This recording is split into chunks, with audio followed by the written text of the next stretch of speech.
Want to talk this morning a little bit about the endowment fund, cover the purpose of the fund and some of the duties of the endowment committee, and maybe a thought or two afterwards. The purpose of the fund is provide our church with a long-term sustainable goal, something that's going to be good 20 years from now. And we accomplish that if you look at the fund, but the monies that come in, we protect the principal and try to build that principle. And then we spend the interest year to year on worthwhile projects both inside and outside of our church. To accomplish that, the committee is first tasked with managing the assets of the fund. We have assets at 5 Points Bank, we have assets at LCF, and we have one accounts receivable asset as a property at 910 North Lincoln. That's given us a few challenges, and Gary's smiling back there, but it's also given us a good return on investment. So we're still continuing to work with that. Secondly, we have to give the finance board a detailed financial report every month. Then that report goes to the council, and you'll see it today at the voters meeting.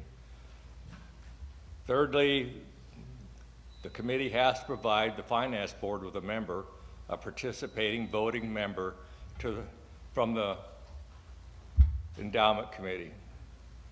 So that person will not only serve on the endowment committee, but will also serve on the finance committee.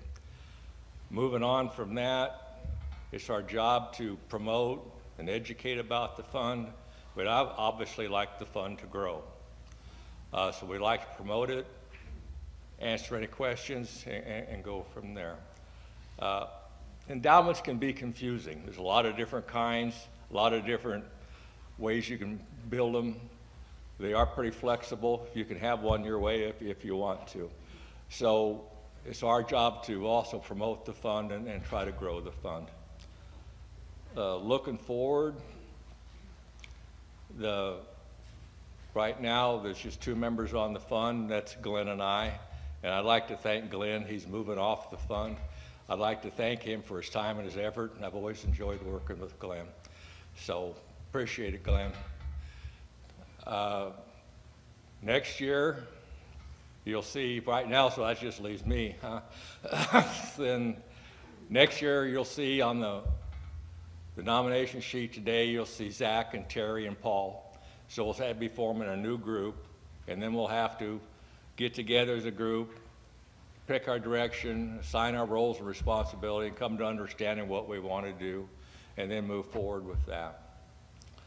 In closing, this is kind of personal, but I've really enjoyed the folks that have stood up here and talked about their boards and their committees and explained what they do and how much they do for our church. These are really great people, and I'd like to thank them for that. And then also thank you for your time. Thank you.